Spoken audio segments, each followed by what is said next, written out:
2012 to 2019, what was going on? Climbing the corporate ladder. So the only way to climb the ladder is to like bring other people down or backstab somebody. When did you drop out? I stopped school probably like 2013. Were you able to take advantage of anything down here after the hurricane, or was it you weren't really down here yet? It's harder to lend down here. 2019 to now, of like what's gone right, what went wrong? I was waiting for like the right time, the perfect time, and like that just doesn't exist. At what point with Prosper, like obviously you're taking a risk, right, to start your own company and be an entrepreneur. At what point were you like, oh snap, this is gonna work? It was once we started gaining a ton of traction with real estate investors, and then I started to build a small team. What are like 2 or 3 things that are kind of just like non-negotiables to have success? One of the biggest things that just comes to mind initially is just work ethic. People with purpose will get smoked by people with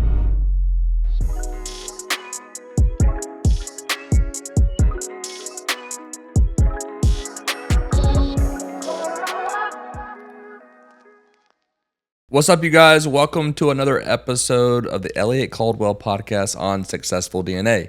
I have my friends with me today, Brandon Bartoldi and Mike Evans. Guys, welcome to the pod. Thank you. Thank you. Yeah. Mike, first question for you. What is it like being one of the Tampa Bay's Buccaneers' best receivers to ever come through? It's a lot of fun. I don't get the financial rewards that some people may think, but it's a blast. Love the Bucs, love playing for them, and it's wonderful. You look shorter in person. Yeah, a lot of people may see me as much taller on screen, but I am shorter in person, unfortunately. But still have that incredible athleticism that you would expect. I mean, ESPN.com puts you at 6'5". You don't look 6'5". Yeah, I mean, I paid somebody off, so. Dude, honestly, it's not far off. Yeah, it's not that far off. I mean, I can see it. Yeah, exactly. Looks similar. Yeah. Looks similar. Pretty darn close. Distant cousins or something. Yeah. No, funny. just kidding. So let's just start for the listeners that don't know who you guys are. Maybe like we kind of just went through it off air, but maybe the 2-minute elevator pitch on what Prosper is, and then we'll kind of just peel the onion back after that. Yeah, for sure. So Prosper Firm is the easiest way to describe it is it's like a financial services platform that we've built where we are connecting folks that essentially need capital to places that have capital. That's the simplest way to describe it at a high level. We do that in a lot of different ways, whether it's with debt or equity. We do that in different service lines, whether it's real estate or business. But we essentially are the connectors of capital. It's the easiest way to describe it. And then out of the 5, I mean, what part of the business is like doing the majority of the revenue? At least of the 5 on the website. In terms of service lines and stuff? Probably our biggest division is like the private and hard money division with real estate financing. Yeah. So we do really well with we've done that since the inception is real estate financing, mainly like working with real estate investors, connecting them to the right sources of capital, and we've built it up to the point where a lot of people don't want to. I feel like there's a bad stigma with like brokers in the investment space. So like everybody I think feels like knows that mortgage brokers is a good way to go to get like the best rates, best deal, best mortgage, etc. But there's still a bad stigma when it comes to like private and hard money brokers, that they're just gouging, charging extra fees that aren't necessary when you could work directly with like a hard money lender, etc.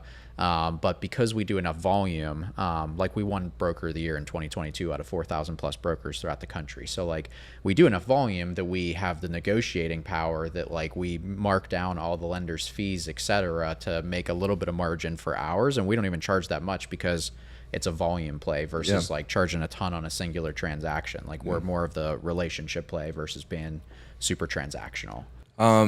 So before we dig into, childhood and growing up, 2019, you founded Prosper. Mike came on about 4 years ago. What are the day-to-day today for you two? How do you split up the responsibilities?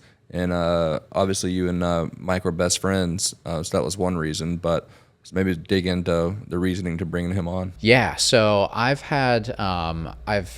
been very fortunate to like have multiple like really good people on the team. But about 4 years ago, it was kind of a pivotal moment whenever we were building the company. I empowered some folks, but then some of them decided to kind of break off and do their own thing and like start their own company outside of me, so on and so forth. So that was a little bit of a hit, especially because like, you know, I was close with some of these folks, et cetera, but like, I totally get it. Like they want to, you know, they want to pursue their own dreams the way they want to, but I really had a need to bring in somebody that I could trust to kind of run, like empower and run these service lines. Mike was that guy. He already had the background in lending and mortgage, et cetera. I trusted him entirely because he's been a best friend for 18 years now.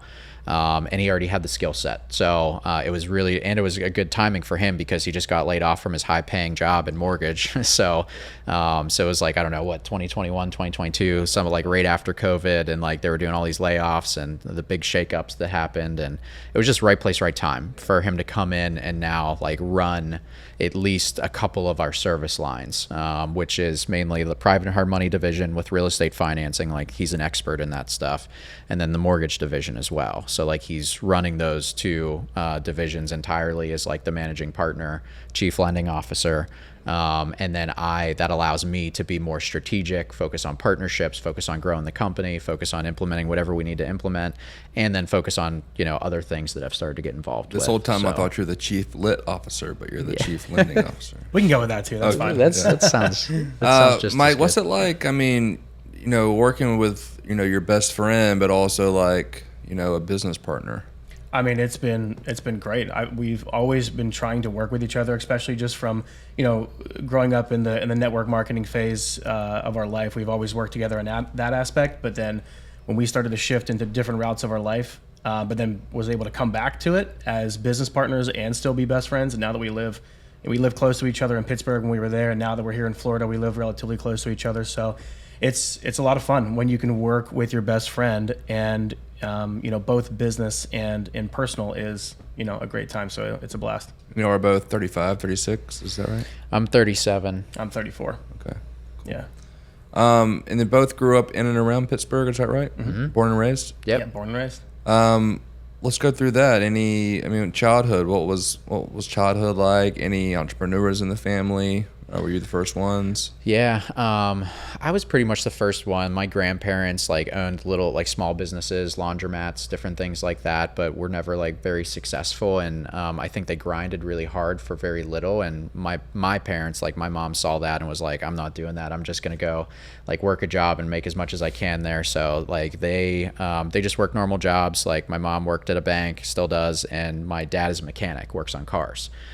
So I didn't see like a huge, you know, picture of success, like Time entrepreneurship. to roll up some mechanics. What's that? Time to roll up some mechanics. Oh yeah, 100%. We could. So good private equity plays with all these different types of services, but yeah. So long story short, I didn't come from anything like that, and I didn't see it until I went to college, got introduced to network marketing, and that's what like really showed me a world of like what success could look like, what financial freedom looks like, et cetera.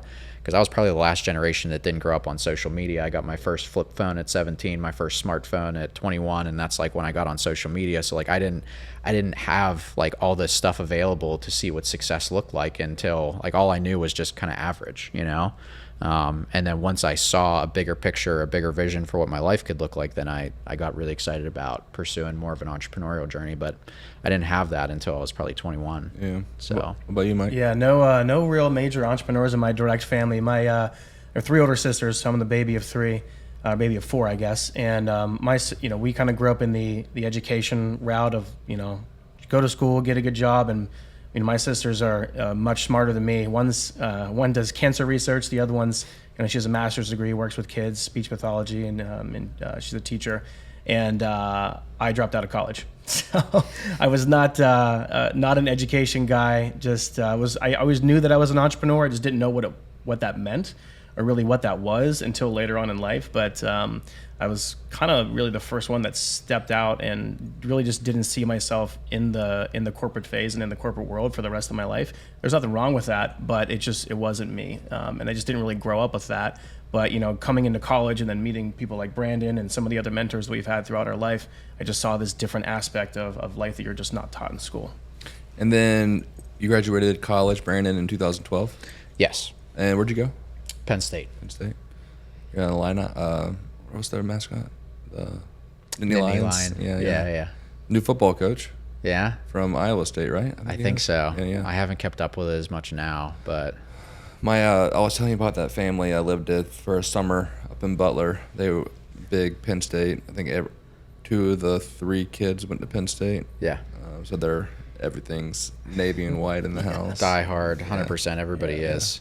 And it was interesting for me because I really liked Penn State, but then while I was at Penn State, I wasn't just like Mike, like wasn't excited about college. I hated school. Didn't get the best grades, but I was smart enough that like I could not study and get B's and C's, and it just wasn't a focus for me because I knew that I didn't want to do anything with it. And but I went because my parents told me to. But long story short, I liked Penn State, but I never really got super involved with it because I got introduced to network marketing, which took me into this whole world of how to build a business and, you know, create wealth and all this stuff. So it was a big like personal development journey for me. And I didn't even like, I think I ended up selling all of my season tickets to the football games because I was like knees deep in that, you know? Luckily I majored in education and I was a teacher for a year. If I would have done something that had to require some type of effort, I wouldn't have made it. Yeah. Education's got to show up. Yeah. I get it. You can just sit in the back. You don't have to sit in the front. Yep. 2012 to 2019, what was going on? Yeah, so building network marketing was a big component, and I split my time between literally just building network marketing and then climbing the corporate ladder. So by the time I was 25, Going to network marketing, if you had to explain it to a 5-year-old.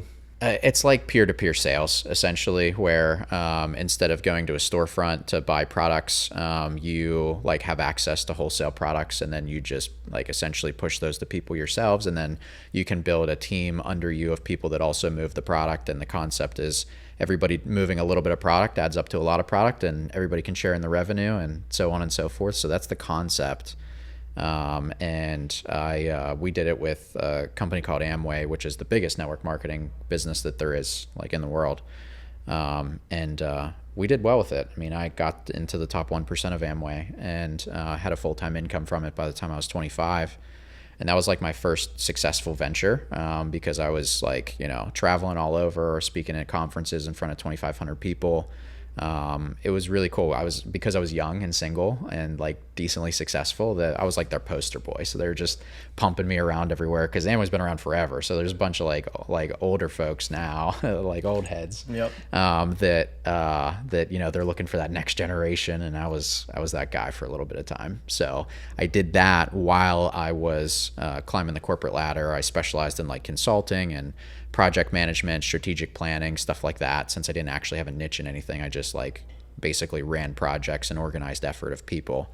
So I climbed the ladder and did that throughout my 20s. And I did decent at both, but I knew that I didn't want to be in either of those places like forever, especially the corporate world, because it's super toxic the higher you get. And I got to the executive positions and like managing huge teams and making good money. But how's it toxic?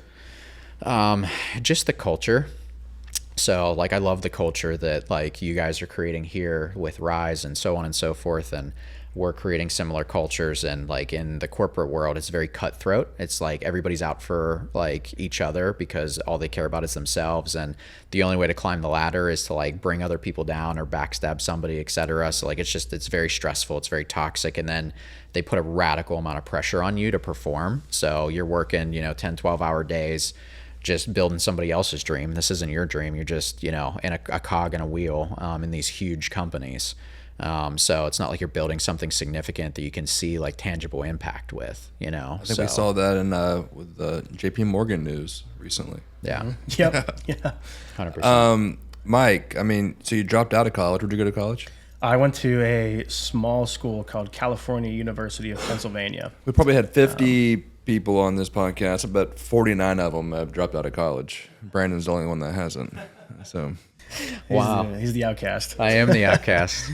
Yeah, I love that. Small school. It was like a D3 school. I grew up in the town of California, so sometimes I tell people I'm from California, Pennsylvania, and they kind of look at me. There is a town in Pennsylvania called California. It was one red light town. I think they got their second red light in like 2013. So really small town. But I went to college. I switched my major like a million times. Had no idea what I wanted to do. And after about 3 years, I realized that I had to spend probably like another 3 years to get any kind of degree. And even at that point in my life, I just said, I have no idea what I want to do. But I don't want to be, this just drop out and do nothing with my life, because I have all these older siblings that are already successful, already in careers and, and pursuing big dreams in their lives. And I didn't want to be the loser of the family. So I was already working for a bank. I started out as a bank teller, not even really understanding how to write a check or what a credit card was. I had my manager explain to me what a credit card was like 3 times, and I still didn't understand actually how it worked. I'm like, what do you mean you spend money you don't have? So I worked my way up in the banking world, started getting into different kinds of sales in the bank, worked in the mortgage realm, and became a mortgage loan officer, then started working in the operations, and then ultimately worked myself up to be a large manager, or a manager of a large number of underwriters for a mortgage company. So that was 2000. When did you drop out? I stopped school probably like 2013, 2012, 2013. And that was up until 2021, 22. Yeah, right around 21, 22. So 21, 22, and we'll back up to 2019 here soon. But 21, 22, I mean, I guess that after or before interest rates had kind of risen? It was right in that time. So It was kind of wild, because I was with Brandon at the start whenever he started Prosper Firm. I remember signing the agreement in his old apartment right when he was about to get things going. And I just decided not to work with him at that time, which I look back and, want to beat my head against the wall that I should have got started earlier. But I was like, well, I already have this decent job. But, then the market started to shift around 2021. Rates started to, come up, and I felt like I wasn't being affected, because I thought that my job was valuable and I was bringing in good value to the company, and obviously it wasn't. So 2022 was really when all the big mortgage companies started taking a huge hit, because they just stopped getting all that volume. So therefore, they just let go thousands and thousands of people, and I was one of them. 2017, 18, you were still trying to climb that corporate ladder? Yep. All right, this is enough. I made some transitions in the corporate world because, again, like I was climbing super fast, and I went from like working for a consulting firm, then like kind of got poached to work directly for the company that I was like working within. So then it became like a high level manager there. It was more of a comfortable position, making good money. But then I had a private equity firm approach me saying like, hey, we would love for you to come run like mergers and acquisitions for us. We just acquired a new asset that, there was PT practices, and they had 100 locations. They bought them for like $100 million, and their goal was to scale them to 300 locations and sell them for like $1 billion in like 3 to 5 years. Like that's what they do. PT, physical therapy? Yeah, it was a PT practices. So they buy like mom and pop shops. Like that was just one of the assets that they own, this private equity firm. So they brought me on to do that. They were literally willing to pay me double what I was making, and I was already making good money. So I was just like, shiny object syndrome, you know what I mean? That I was just like, okay, I'll take this on. And then that's whenever it started to get like really murky, because it's just very dark, like just very toxic, very aggressive. And how long were you there? I was only in the private equity space for like a year. And then when you came in, they were at 100 locations. Did y'all grow it? Yeah, we got up to, I don't know, 175. Dang, in 12 months. Yeah, that's crazy. Yeah, it was like 150, 175, somewhere in that range. Did they end up flipping it like they wanted to? I don't know. Yeah. I actually haven't followed up with them and looked, but I'm pretty sure they did. Yeah. I'm fairly confident by now that they would have sold them off. There's a couple of those in our space, like on the property management side. Private VC and PEs really came in the last 5 years. Yeah. And trying to bring them all together under one roof. Yep, 100%. So then why 2019 did you decide to start your own shop? Well, even before I left like the private equity space and everything, I started to research like what else can I do, because I wasn't super happy. I wasn't making enough in network marketing to be super comfortable without having that income. So I started investing in real estate, started flipping houses in my spare time outside of the other two things. And then I started to research what kind of business can I start. And because of getting into real estate, flipping houses with my own cash, that's when I started to learn more about lending and hard money and stuff like that, and did a lot of research, went to a training that taught me how to like run my own brokerage. And and I essentially left like a lot of the things I was doing. I exited network marketing. I still have network marketing, but I just less of a focus. And then I walked away from the corporate world. So I actually got laid off, was really what happened from that like private equity job. Were you married yet? No. Okay. No, not yet. I've been with Ange for I think 4 years now. So anyways, and that's like a whole nother story, like with just relationships and so on and so forth. But long story short is that was whenever I decided, it was 2019, was I got laid off and then decided, do I want to go back and work for somebody else, which I could do. It'd be easy to get a job.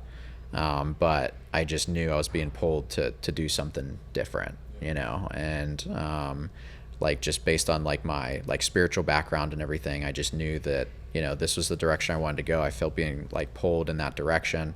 And then I read a verse that, it was Jeremiah 29:11. Right there on your bicep. Yeah. And, 100%. And it talks about how like God has plans for you to prosper. And for whatever reason, it just like stuck with me. And I was like, I want to build like a firm that helps people prosper in every area of life that we have an expertise in. And that's when we launched. What was the basis of Prosper, before launch to what it is now? I guess we really just started with like real estate financing, like the private and hard money stuff, but like small stuff, like 100K fix and flip loans, stuff like that. And then COVID hit like months later. So like there was big lockdown in like March of 2020. And we had to pivot. So like we had to help people get like the PPP funding and like lines of credit and different things that like people just needed to survive like this lockdown period. So we pivoted entirely for a couple of months, but then banks weren't lending still, but the hard money lenders still were. So we were able to get a lot of traction in the private and hard money space, real estate investor wise, because we found capital sources that were still lending that like, people didn't have access to or just didn't know of. So we took off in 2020. We actually won Rookie of the Year for the broker association we were a part of. In 2020, we did really well. And then things just kind of grew from there, added new service lines, et cetera. In the space you're in, how does like the regulation work? Like, are you backed by somebody? Do you have a partnership with anyone or? No, yeah, we're 100% on our own. With the like private and hard money side, you don't have to be licensed in anything particular. Like all the regulations are on the mortgage side. So since the crash of '08 and so on and so forth, what they cracked down on was specifically mortgages, owner occupied, all that kind of stuff. So that's where you have to be licensed in, which we have. So we're NMLS licensed. On the mortgage side, we're licensed, I think, in like 15 states. We started our own mortgage brokerage, and it was just like really heavy to carry between all the compliance, the regulations, et cetera. So we ended up merging with a larger mortgage company that is awesome, and they take care. It's called Lending Heights. So we're like powered by Lending Heights now. And working with them has been awesome. So they process everything, or not process, but service everything. Yeah, so like they handle the like all that side. They have an appraisal team, a processing team, a whole big like buttoned up ops team. So like we have a really good shop on the mortgage side that's super sophisticated, but then on the private and hard money side, like back to licensing, it doesn't really exist. It's just the Wild West still, and that's where you get a lot of the bad actors. That's where there's still like a bad stigma, like in the model in general, just because there's no real regulation, standardization, et cetera. There's been associations that have started to stand up to like promote best practices and stuff like that, and that's like where we've won awards and everything is through some of these associations. But yeah, no actual licensing is needed to do what we do on that side. What are your thoughts on the movie The Big Short? Yeah, I mean, I wish I was the guy that shorted all that stuff back when I was, 18 years old. Crazy. Yeah, I mean, I graduated high school in 07 and knew nothing about anything at that point when I was a freshman in college, but watching that movie back nowadays, it's wild. And like I've heard from multiple people that are like were intimately like involved in that stuff, and they're like everything like in that movie is like very true. And then, like, why do you think no one got in trouble for that? Like, no one got arrested? I think it's the way that they hit, like from the movie and from what I understand, the way that they like hid the funds, they can basically say, oh, like, you know, we didn't know, or we, you know, we just put it this way, and like that, they just like almost legally like money laundered all those funds where they just like kind of can't get it. I think it was like one guy that went to jail for that, and like that was it. Yeah, I think that's the problem. That's why they have the regulations and stuff nowadays, is because they didn't have those regulations in place. So technically they didn't really officially do anything wrong black and white on paper. You know what I mean? Like, they did some shady things that obviously are frowned upon that you can't do. But that's, I think, again, because they didn't have laws in place for that stuff, that's why the opportunity existed to do. And now they have laws in place because of them that you can't do that stuff, you know? So that's probably why. What's up, you guys? I wanted to introduce to you our done-for-you Airbnb investing service called BNB Turnkey that has massive tax implications. It's basically an investing service that allows you to invest in cash-flowing Airbnbs and not do any of the work. It's best explained in 3 phases. Number 1, we find, analyze, and underwrite the property. In phase 2, we handle all the interior design and construction. And then phase 3, we manage the property on the back end. The best part is most of our clients qualify for the short terminal loophole of the IRS tax code. This allows for average clients to write off over $200,000 in depreciation on their tax bill. For more information, click the link in the description to connect with our team. As always, thank you for listening, and I hope you enjoyed the rest of the episode. Well, at what point with Prosper, like, obviously you're taking a risk, right, to start your own company and be an entrepreneur. At what point were you like, oh snap, this is going to work? It was pretty quick, honestly. It was once we started gaining a ton of traction with real estate investors, and then I started to build a small team.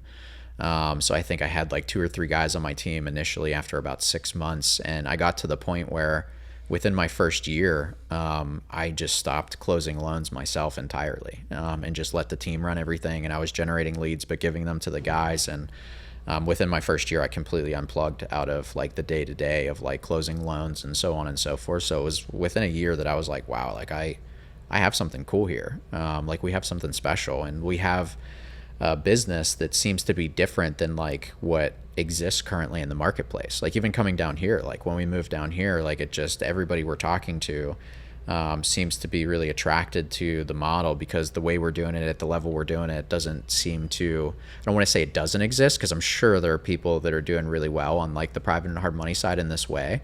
It exists on the mortgage broker side, you know, big mortgage brokers, so on and so forth. But on the private and hard money side, what we're doing and the platform we've built, and like, you know, the amount of capital sources and the amount of volume, it's not super common. So I think it's become a better and better model over the years. But initially it took me about 6-9 months, and I'm like, I think we have something kind of cool here. And how many guys or girls are working the loans now? We have like 10 to 12.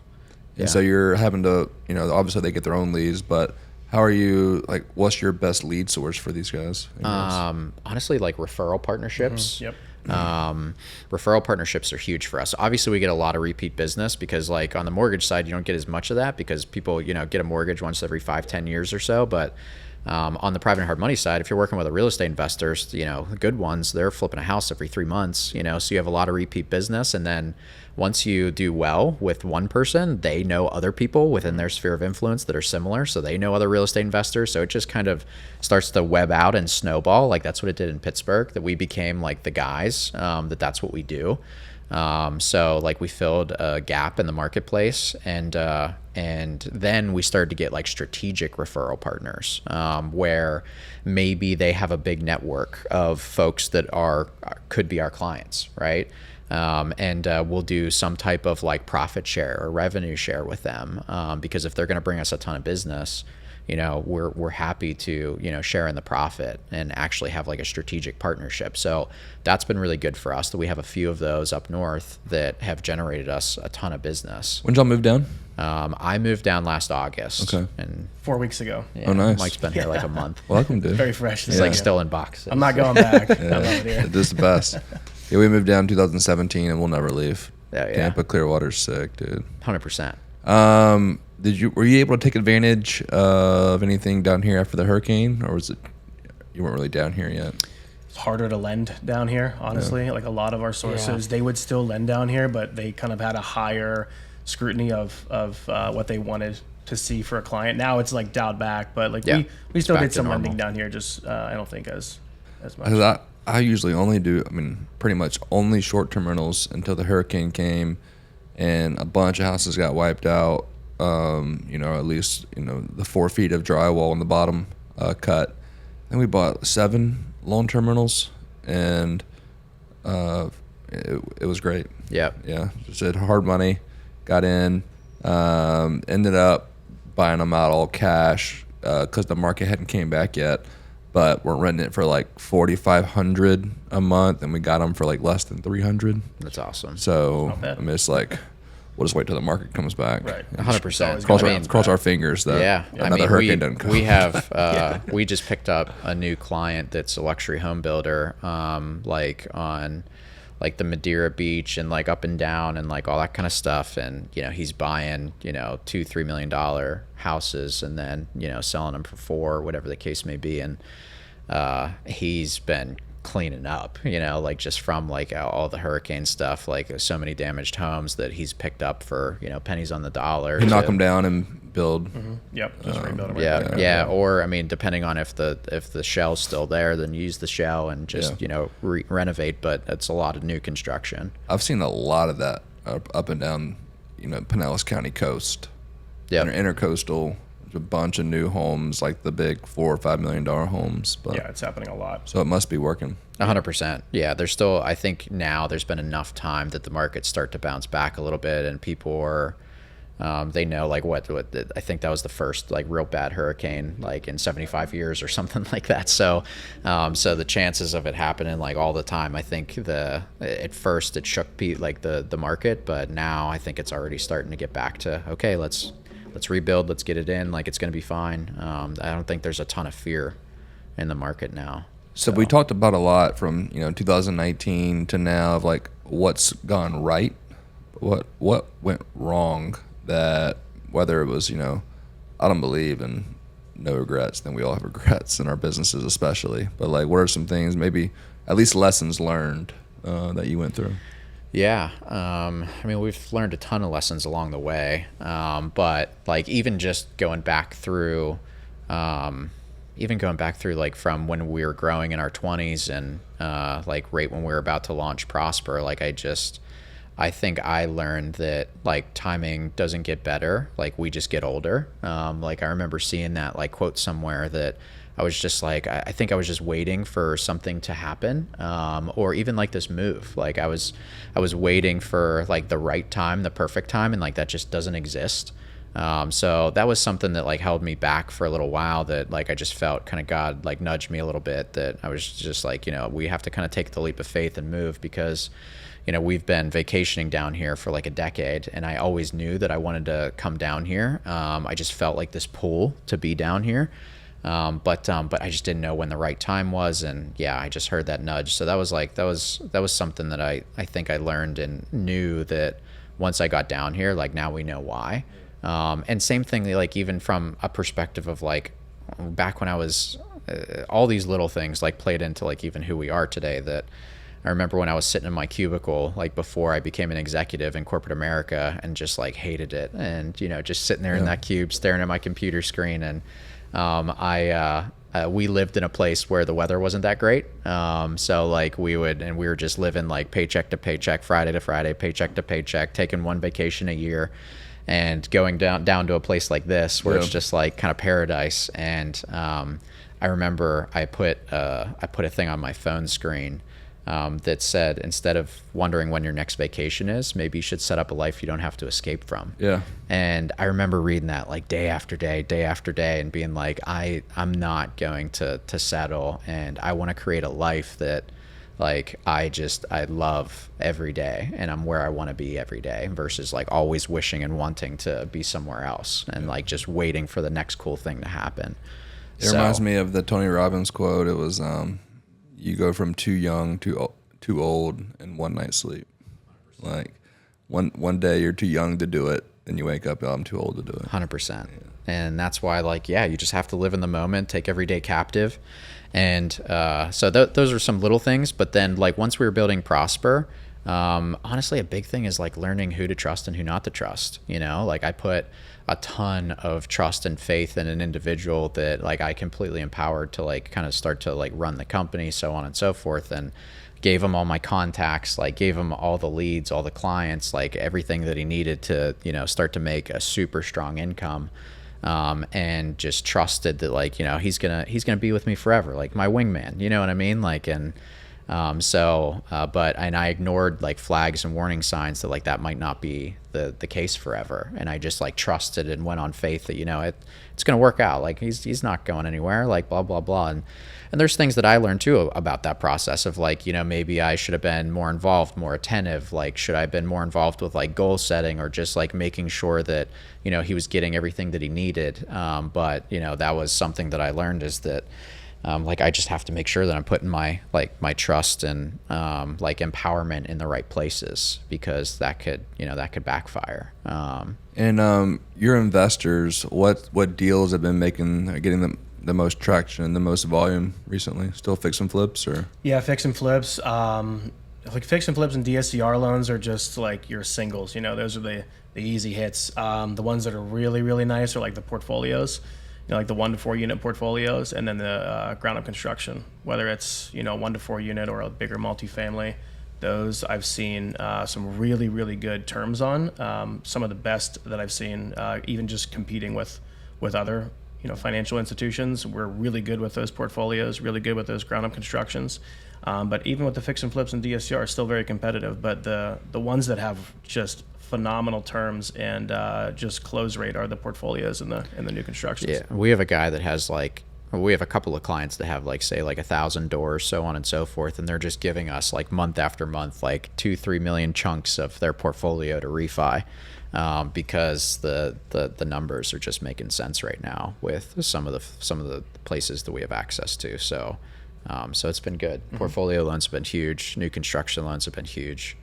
But yeah, all the singles of DSCR loans, fix and flips, they're great. What kind of KPI goals do you have for 2026? I mean, honestly, I think we are easily on track to double our revenue and our volume, just based on some of the... What was revenue last year? Total, probably like actual revenue to our company, not loan volume, was probably about like $800K. So you want to get to 1.6 this year? Yeah. And Pittsburgh's loan sizes are significantly smaller than they are down here. Yeah. So the volume of actual loan sizes easily just like doubled or tripled just from doing loans down here. And we still do loans in Pittsburgh, obviously, and we do loans in all 50 states. But you know, having more of a presence here, I think, even just if we did the same amount of units, just from it being the higher volume, can easily help us. Yeah, but just like the reason I say doubling, which sounds aggressive, is a lot of it is like we talked about with partnerships, that we're in the final stages. Like, so you'll see probably over the next few weeks, like roll out some partnerships that like we probably can't 100% talk about yet. But some big partnerships that are really going to take us to the next level, I think. And create a ton of volume and revenue and so on and so forth. So like we have like 2 to 3 big partnerships that we're in the final stages of locking in, and that alone could double or triple our volume.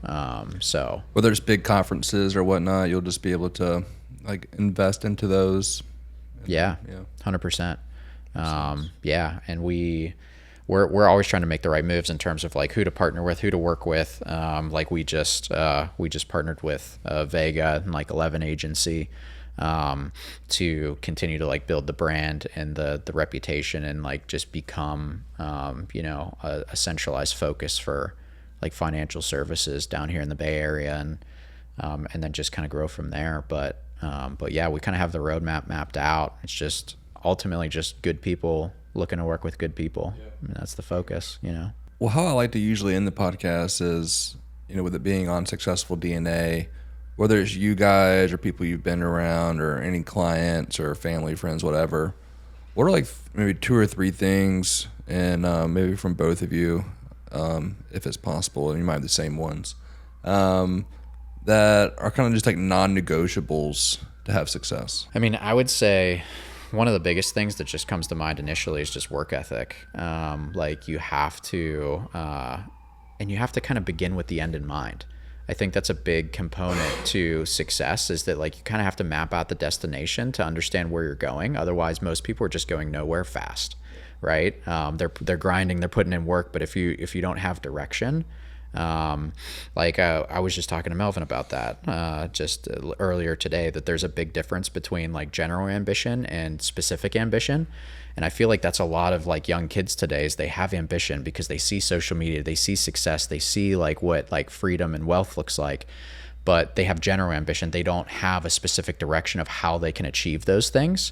So general ambition actually creates anxiety and depression because like they don't have a way to do anything with the ambition they have. They don't have a direction. But specific ambition is when you have direction, you have a vehicle to help you get from A to B of where you want to go, where you're at to where you want to go.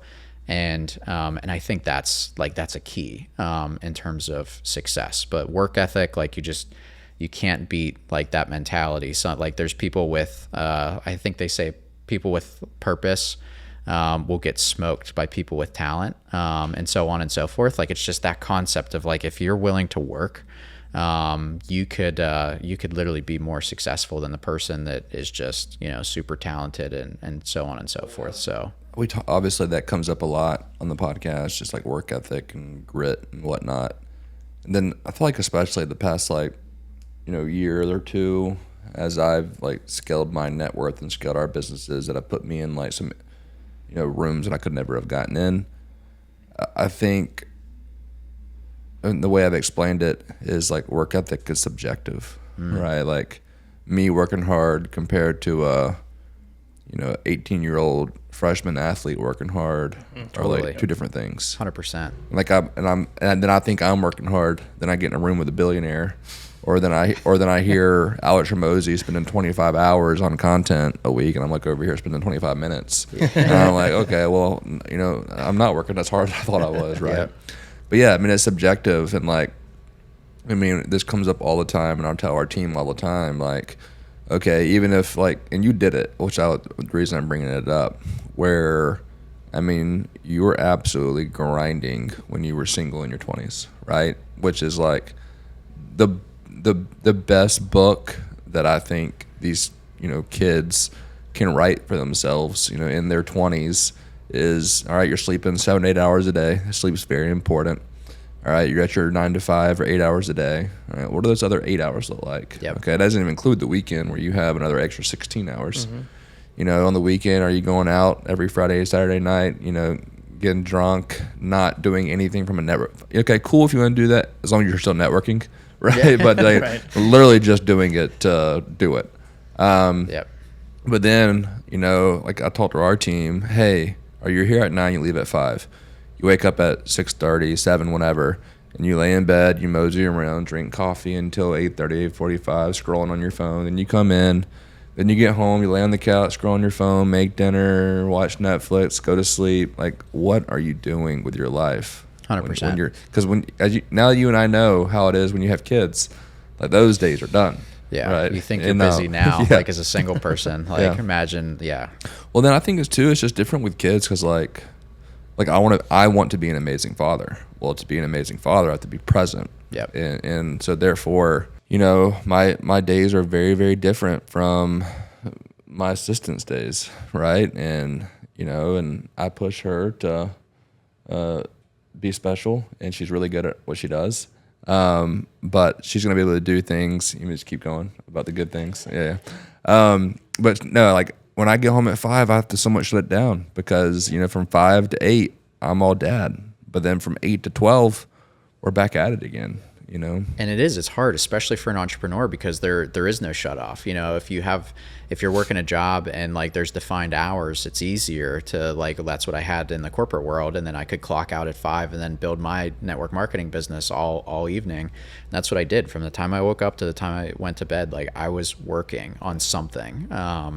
And that it was a grind phase, but it also built my character. It taught me who me is, and it helped me understand like what what I could do, what I couldn't do, what my boundaries were. And then, you know, when you start to bring kids into that mix and you have new priorities, and to your point, like you want to be present, and now you have to create balance, and have different, like just buckets of time that you're willing to put things in that are priorities. It's harder. But it's, you know, it's possible. It's just easy to get lost in it because, again, as an entrepreneur, you don't shut off. So it's just hard because, like, me and you have similar faith, like, thoughts where, like, Jesus says, do not fear more than anything else in the Bible. Yep. So I focus on that, and I lean on that, right? Do not fear. But then last month, you know, payroll reached $1 million for the first time ever. So it's like, all right, I believe in that. I believe that he's in control. He's got my back. Like, we're good. That we're going to prosper.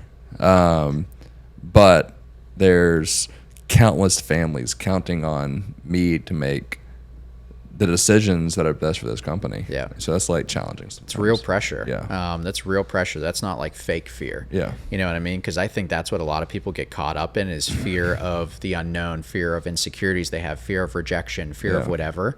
And I heard one time, like, fear is a mile wide but an inch deep. You know what I mean? That, like, once you like actually do something about it and break through, you realize, like, oh, this isn't deep, this isn't bad, this is easy.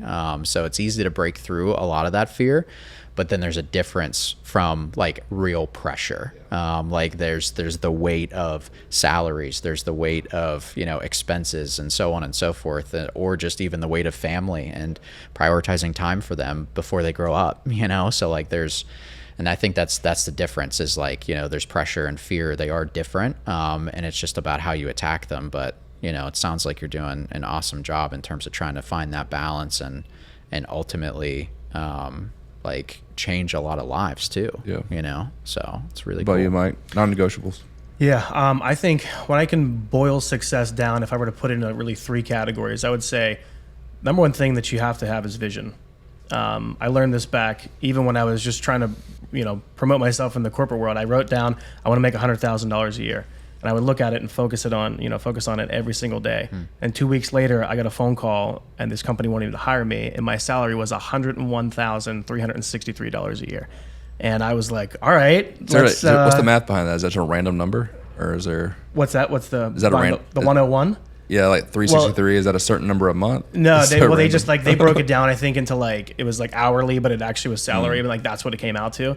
Gotcha. But I remember that number specifically because it just was almost like a shock to me. But I also knew that I was going to get it because I told myself in my mind that you're going to get it, because if you can see it in your mind, you can see it in the physical. So I just did that again. Then I got another job, and then, you know, coming into, you know, being an entrepreneur and working with Prosper Firm and doing all the things that we're doing now, I said, here's exactly what I want. I've done this before. All I have to do is apply that same mindset here. And I have a vision board today of, you know, how many loan officers we want on our team, how much, you know, revenue that we want to be generating. Everything that I want in my life, I have it right in front of me that I can see it every single day. And I think that's important, is not just like write your goals down or have a vision board, but genuinely take 5 minutes a day and think about the life that you want, whether it's financial, whether it's family, whether it's any other kind of success that you want. It's so important to actually visualize that, because if you can see it, you know, you can make it happen. I'd say the second thing is not having a plan B mentality. I don't remember the exact story, but whatever. Burn the ships. Yeah. Whatever the general was, he just burned the ships and said, all right, if we can't retreat, either you win or die. And that was me. I was kind of forced into a plan, just one plan mentality. I had no choice, but, you know, I tell, you know, some of the guys we work with, you know, you can't have a plan B.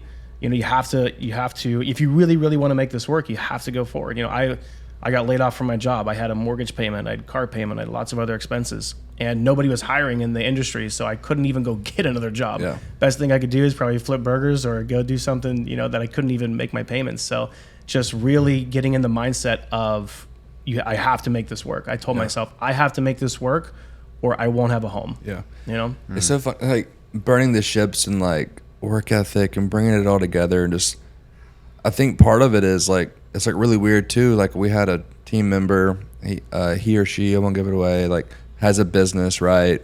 And they were asking me for like my input in the business, which I'm, you know, let's go, let's talk about it, let's figure this out. I want to help you as much as I can.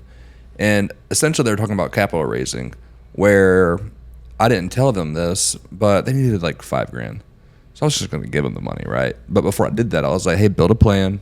Like, go do this. Like, go do these simple things, like 3 things simple. And then I'll figure out, how I can help you. I was going to give them the $5,000 like, as a gift, like pay me back whenever kind of deal. But didn't even go do the 3 steps. And it's just like, it's more like a test, right? To go do these simple 3 things, and I'll give you $5,000. And then How bad do you want it? like That's a big gap, I think, is the gap between knowing and doing that people have. Is that I feel like a lot of people, especially having access to AI and Google and social media, et cetera, like there's no shortage of information out there. There's no shortage of info. It's just a matter of like, are you willing to do something about it? Are you willing to take that step? Are you willing to build that plan? Are you willing to execute that plan? And that's the biggest gap, I think, is the execution piece, that a lot of people, they're just missing it for whatever reason. Sometimes it's fear, sometimes it's anxiety, sometimes it's, I don't know what it is, but there's a lot of things that hold people back, and that gap is like, that's what needs closed. So, well, thanks for coming, guys. That was a lot of fun. yeah, We'll do it again. appreciate you having us. After we triple every year for the next, 5 years, you'll be ready to go. Sounds good to me. For podcast number 2. Where can people learn more about you guys, find you guys? Yeah, prosperfirm.com is our site, and you can check out all of our information on there. Is probably the easiest way, and then obviously like our Instagram pages and so on and so forth are easy to find. And What's your IG? B.Bartoldi, my last name. Cool. Mike, you're growing yours. Mine's Hard Money Mike PGH. Hard Money Mike. Here we go. Yes, sir. Easy to remember. Yep. Cool. Well, thanks, fellas. Yeah, appreciate Thank it. you. Appreciate it.